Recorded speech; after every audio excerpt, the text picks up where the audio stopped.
2 साल 11 महीने और 18 दिन में 64 लाख रुपए 389 लोगों ने मिलकर खर्च कर दिए।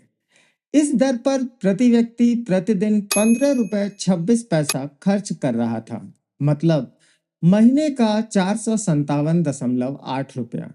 बात सन 1950 की है। अगर महंगाई को ध्यान में रखते हुए अनुमान लगाएं तो संविधान सभा के हर सदस्य पर 50 से 55 हजार रुपए खर्च हुए। आज तो हर सांसद की तनख्वाह दुगुनी है, अलग से न जाने कितनी सुविधाएं भोग रहे हैं, फिर भी इनका खर्चा पूरा नहीं पड़ रहा। यही नहीं, हर मिनट संसद चलाने में ही 2-2.5 लाख रुपए खर्च हो जा रहे हैं।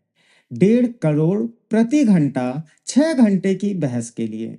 इस रफ्तार से दिन का लगभग 9 करोड़ और साल का लगभग 700 करोड़ रुपए हम भारत के लोग केंद्र सरकार को बस बकवास करने दे रहे हैं।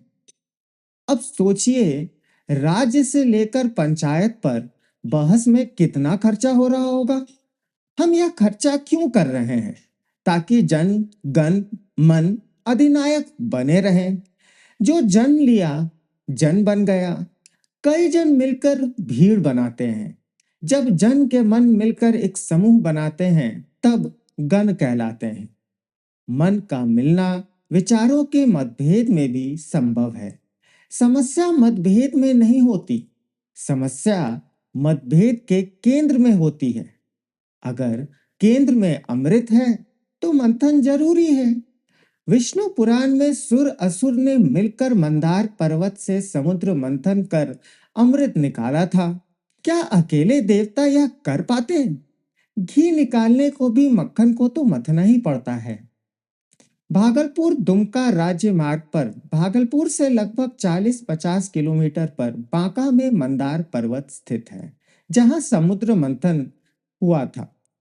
मेरी जन्मभूमि यही है। आज से 2 साल पहले गणतंत्र दिवस के शुभ अवसर पर मैंने कुछ बच्चों को करतब करते देखा। 26 जनवरी 2024। तिलका मांझी भागलपुर विश्वविद्यालय के पास देश का दरिद्र भविष्य गणतंत्र दिवस के शुभ अवसर पर मुजरा करते हुए 2 पैसे कमाकर पेट भरने को मजबूर गणतंत्र, जिसका भविष्य इतना भूखा है कि धर्म नहीं जानता। उनके फटे कपड़े चीथड़ों पर कर रहे वो करतब बता रहा था यह सब कि शायद ही उनको आज जलेबी मिलेगी। वे बस जन हैं। वैसे भी गण की गिनती में आजकल घोटाला चल रहा है। उस दिन मैंने अपनी 4 साल की बेटी को एक चिट्ठी लिखी थी। मेरी प्यारी तितली, तुम्हारा पिता तुमसे वादा करता है कि तुम्हें वो इस काबिल बनाएगा कि एक दिन देश के लोकतंत्र की गद्दी को तुम चुनौती दे सको।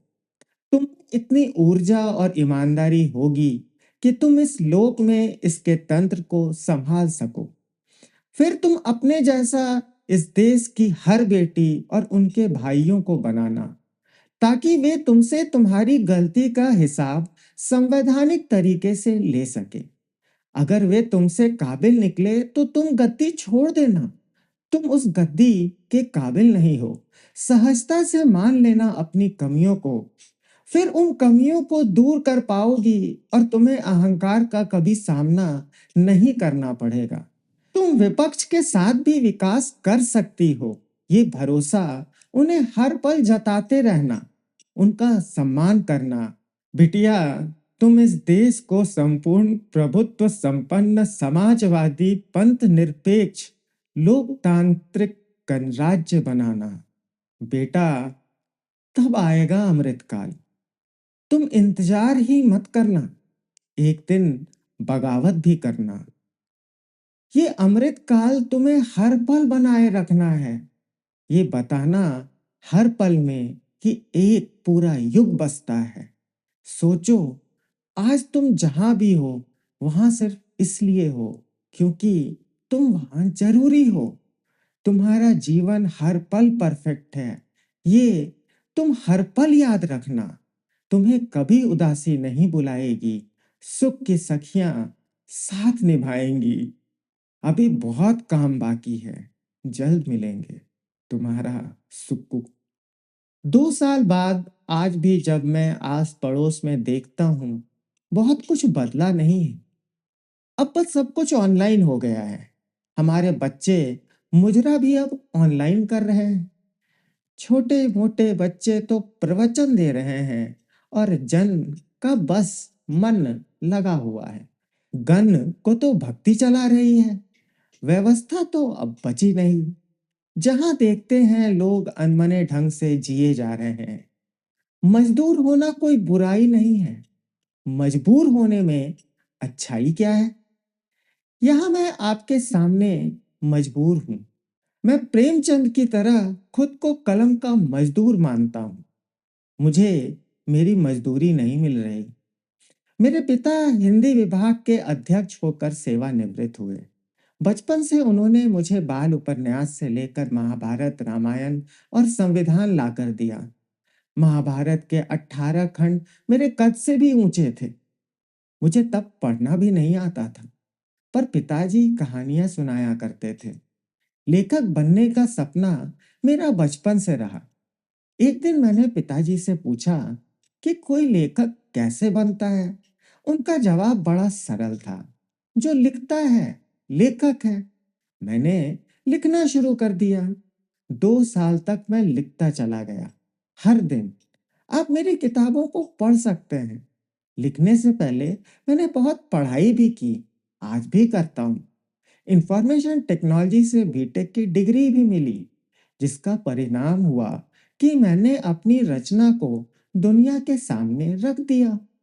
आप मेरे ब्लॉग और पब्लिक पालिका की वेबसाइट पर मेरा काम देख सकते हैं। पब्लिक पालिका वह सपना है जो आज हमें गणतंत्र के सपने को सच करने में अहम भूमिका निभा सकता है। क्या होता है गणतंत्र? गणतंत्र वह व्यवस्था है जिसमें सत्ता किसी व्यक्ति की नहीं, बल्कि जनता की सामूहिक चेतना और सहमति की होती है। सत्ता के शीर्ष पर पहुंचने की क्षमता हर जन के मन में हो, बस यही गणतंत्र है। मन का जो अधिनायक है, वही तो स्वराज का अधिकारी है। हमें अधिकारी नहीं बनना, हमें तो बस खुद का भाग्य विधाता बनना है। आज के हालात पर एक कविता के साथ मैं आपको गणतंत्र दिवस की मंगल कामना देता हूँ। रोज जीता मरता हूँ, हर दिन भागता फिरता हूँ। मैं ही पैदा होता हूँ, मैं ही मरने वाला हूँ। मैं पब्लिक हूँ। कभी स्कूल में, कहीं दफ्तर में, मैं हर जगह पाया जाता हूँ। मैं सब करता धरता हूँ, मैं ही तो भाग्य विधाता हूँ। मैं पब्लिक हूँ। पैसा मेरा, सरकार मेरी, फिर भी सड़कों पर गड्ढे पाता हूँ। कभी रेलों में, कभी मेलों में, मैं ही कुचला जाता हूँ। न्यायालय से लेकर हॉस्पिटल के चक्कर में लगाता हूँ। मैं पब्लिक हूँ। सांस बड़ी मुश्किल से लेता हूँ, पानी भी गंदा पीता हूँ। शोर शराबे में जीता हूँ, 5 किलो अनाज पर मैं जिंदा हूँ। मैं पब्लिक हूँ। मर मर कर सरकारी खजाना भरता हूँ, फिर फीस से लेकर फाइन पर साइन करता हूँ। शिक्षा सेहत से लेकर मौत पर खर्चे करता हूँ। कुछ और नहीं तो देश दुनिया पर चर्चे मैं करता हूँ। मैं पब्लिक हूँ। हर पार्टी, हर मजहब में मैं ही पाया जाता हूँ। इस लोक और इसके तंत्र को मैं ही तो चलाता हूँ। मैं ही प्रधान से लेकर संतरी सेवक बनता हूँ।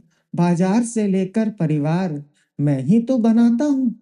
मैं पब्लिक हूँ। नायक भी मैं, खलनायक भी मैं ही तो अधिनायक हूँ।